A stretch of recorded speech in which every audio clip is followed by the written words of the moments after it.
Have you ever thought about where your produce comes from?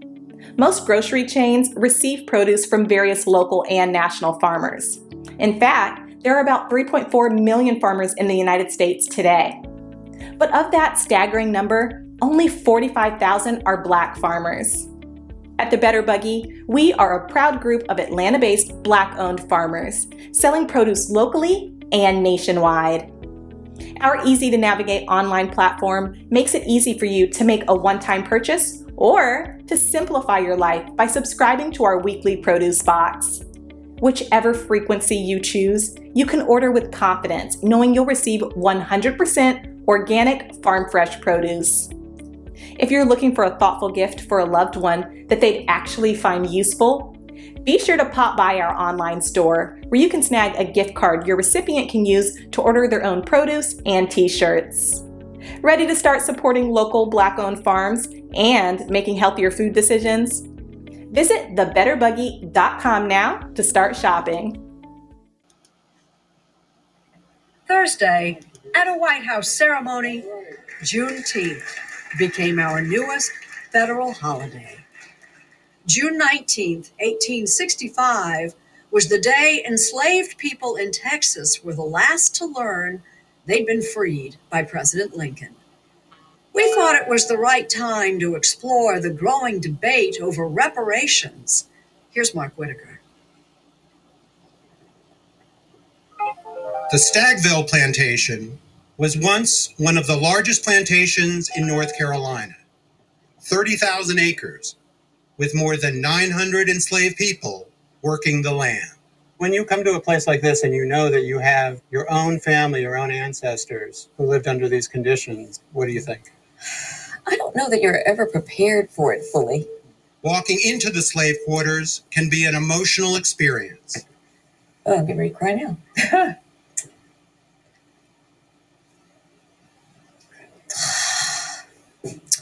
Didn't see that coming. Even for those all too familiar with history. I mean, it's just extraordinary to me. The kind of daily abuse, not having control of your life, not being able to control and educate and nurture your own children. I just can't imagine what that was like. So these are the people who initially were, owned by the Richard Benahan family. A. Kirsten Mullen is a folklorist and arts consultant. Her husband, William Darity, is an economics professor at Duke University. They say when President Lincoln issued the Emancipation Proclamation in 1863, ending slavery, those newly freed were left with nothing. The former slaveholders were back in control of the properties that they previously had held. And that meant that at a location like Stagville, the land was not distributed to the folks who had worked here. The federal government famously promised those formerly enslaved 40 acres and a mule. That promise was broken, as were many more to come. Mullen and Darity have become leading voices for the argument that, to this day, this country owes a debt to Black Americans, reparations.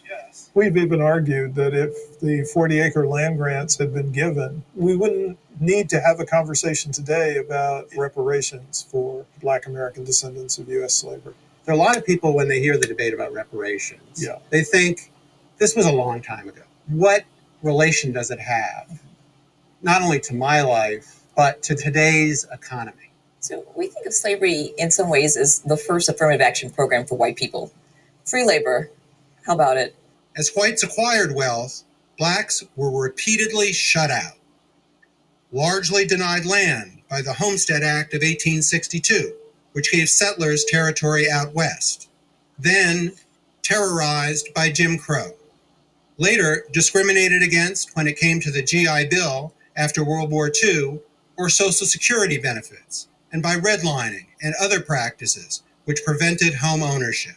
Our case for reparations is anchored on the cumulative impact of racial injustice in the United States, and they're manifest in a number of atrocities that continue to the present moment, including mass incarceration, including police executions of unarmed Blacks, including ongoing discrimination in employment, credit, and housing markets. Exactly how dramatic is the racial wealth gap?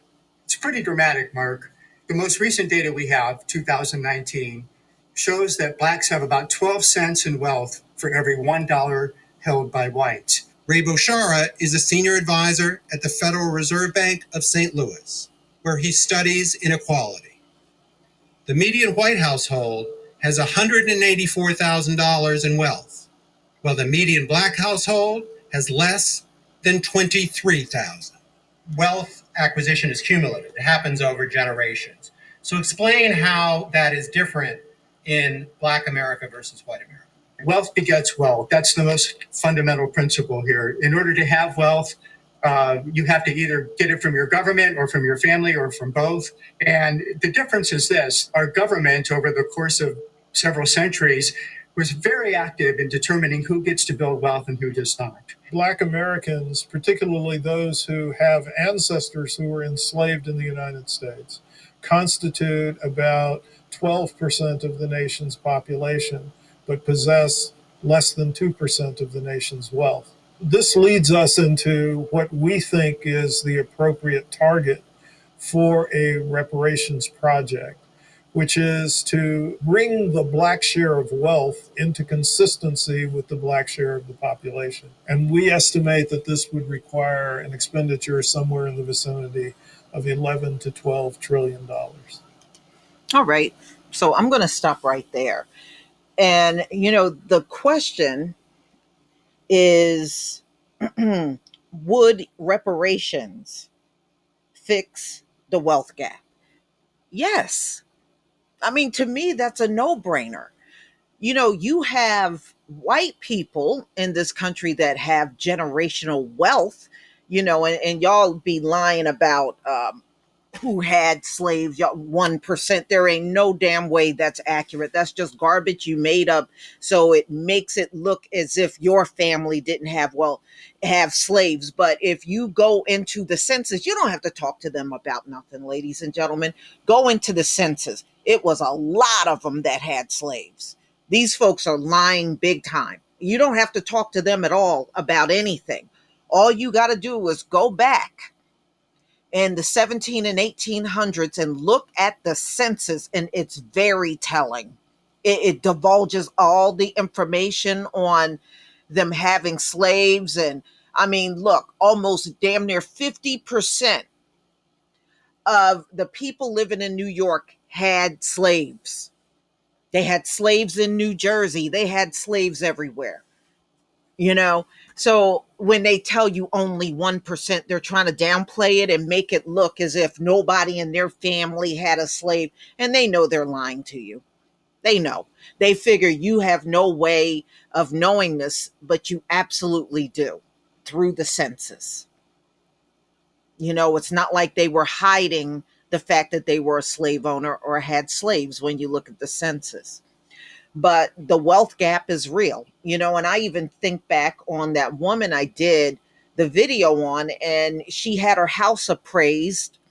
And because she was a black woman, they wouldn't give her the real value of that house. It took her bringing a white man in her house and taking all the pictures down in order for her to get the correct value of her house. See, even today, they're trying to deny black people of any equity in their homes. They're still trying to do that to this very day. They are doing it. So that being said, just know, yes, reparations would clear up the wealth gap. And trust me, and many of them know, once if we get reparations, we ain't gonna be bothered with them anymore. And they know that. And that's absolutely what they don't want. They want you to look like you got to depend on them. That's what they want. That's what they want.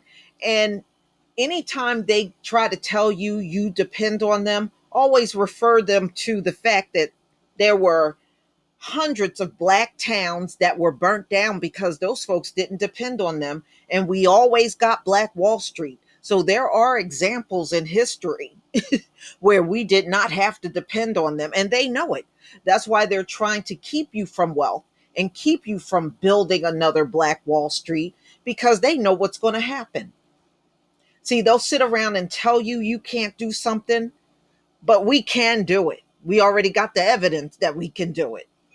Okay?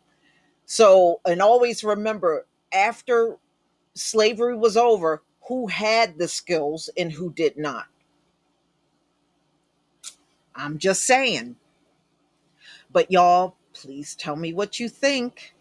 Please leave your comment and subscribe. Don't forget to hit on the notification bell, and I'll see you on the next video. Peace, family.